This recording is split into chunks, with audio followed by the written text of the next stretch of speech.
Hello YouTube, it's Sign here with Hobbies and Man once again, and today we are going to do our monthly ramble video. Today we're going to be doing our monthly ramble for the month of August, and I don't really have a good topic today, so we're just going to do a rehash of a previous topic, but with a slightly different kind of focus. So last time, or a few times ago actually, I made a pet peeve video about manga. So today I'm going to do a pet peeve video about comic books. Now, I haven't really been a comic book fan my whole life or for very long, honestly.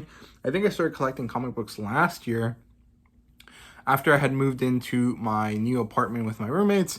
I had realized that we had a comic book shop really near us, and I had been enjoying a lot of Variant Comics' backlog of videos, right? And so I had been starting to get into comic books through the fact that I really enjoyed what was happening. So I went to my local comic book shop, I set up a pull list, and I started buying comic books. And at this point, I'm almost about a year into comic book collecting, and I've realized a lot of things. One, I really don't really care too much about Marvel or DC titles because they really aren't that enjoyable. At the end of the day, you know, you read a run and then a new guy comes in, makes a new run of the series, and everything that you just read doesn't really matter because continuity is ever changing in terms of Marvel and DC, because they had to keep the same characters going on and on and on. I've also realized that I really kind of do tend to enjoy things that are much more creator owned or much more individual or indie published kind of series.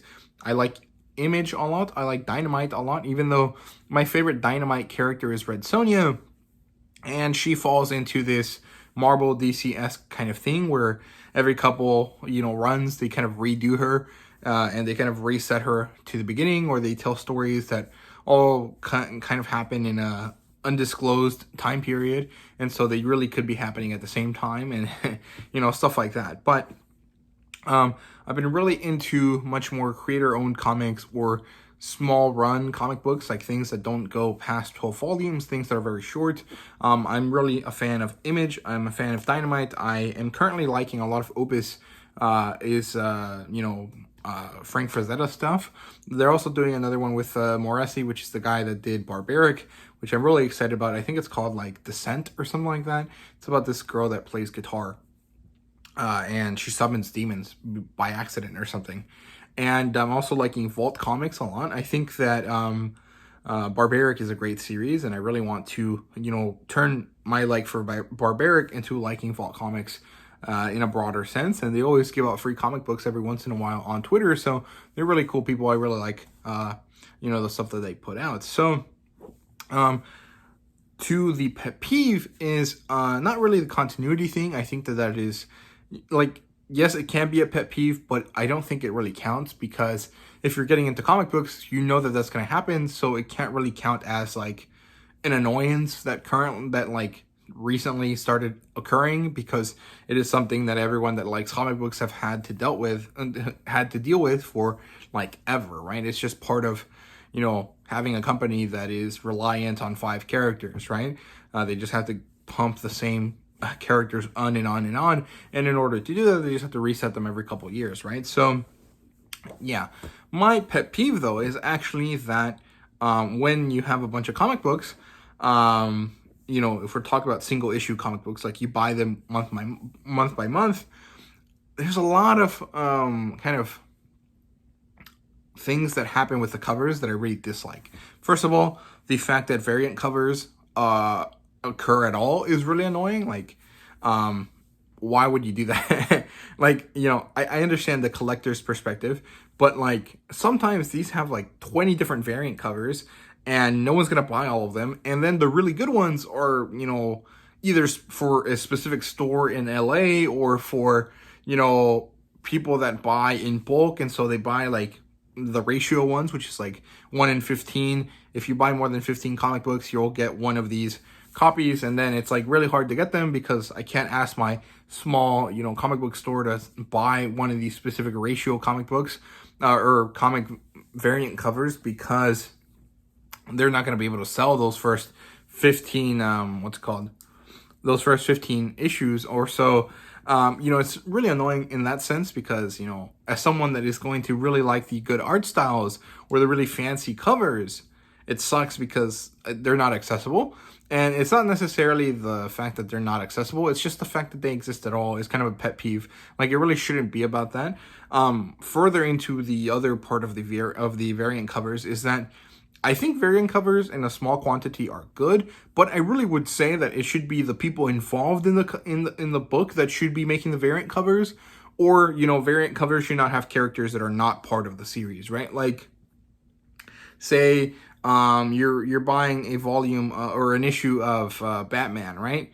And it's being written by Tom Taylor, and it's being drawn by Jasmine Putri. There shouldn't be no other people that draw the covers for those other than Jasmine Putri and the colorist or Tom Taylor, right? Like, it just really annoys me when you kind of change you have a variant cover that has a really beautiful artwork, and then you open the book and the artwork doesn't match at all, or the artwork for the cover is amazing and then the artwork for inside the book is complete crap. It's like some sort of like shitty, simplistic Tumblr-esque kind of art style, and it's just really annoying. I really dislike that because, you know, most of the time I can't really find access to previews of the volumes or previews of the issues before buying them, and so I order them on, you know, League of Comic Geeks, so that my comic book store knows to buy it for me, and then I go pick it up. I'm really excited about this cover that has a great piece of artwork on it,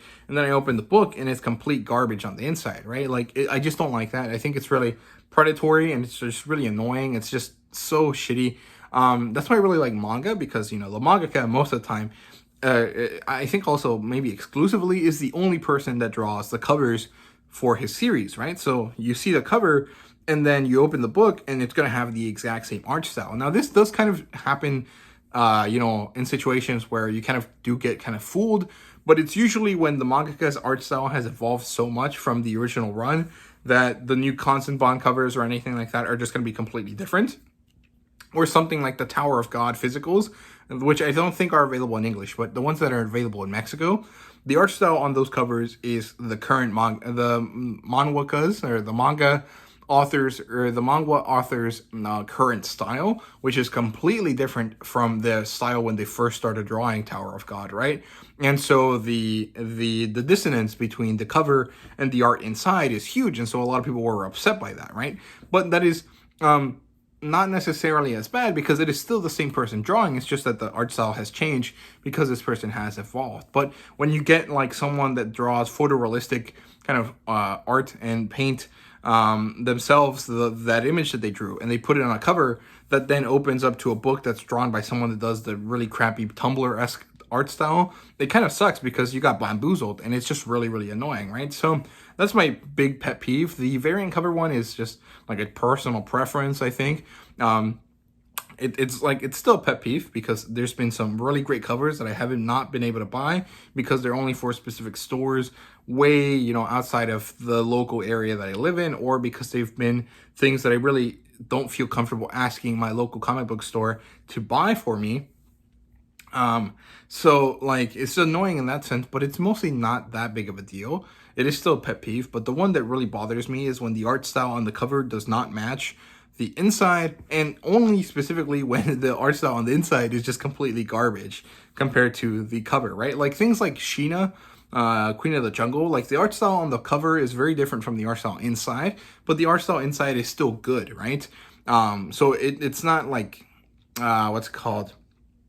It doesn't feel like shitty when I open it because I, still like the art style inside, even if it's different from the outside. But when I have like a really beautiful picture on the cover and I open it and it's just complete garbage art style, it really, really annoys me, right? So, yeah, that's my pet peeve. It's definitely not gonna be some pet peeve that a lot of people are agree with. A lot of people are probably going to be like, you know, the art style inside those comic books that is like a Tumblr thing is still good. And yes, you can have that opinion. I don't really disagree with that. I just don't personally like it. I think it's pretty ugly in my opinion, and it's not enjoyable. That's not really why I want to read comic books, right? When I think of comic books, I think of the like 2000s, 90s kind of art styles that are really, really cool and really like bombastic. And that's really not what the Tumblr art style that I dislike is kind of about, right? So that's kind of just my opinion on that. But yeah, that's my pet peeve video for this month's ramble, and I hope you guys enjoyed the video. If you did, please like, subscribe, and comment down below. Let me know what you thought, and thank you guys very much for watching.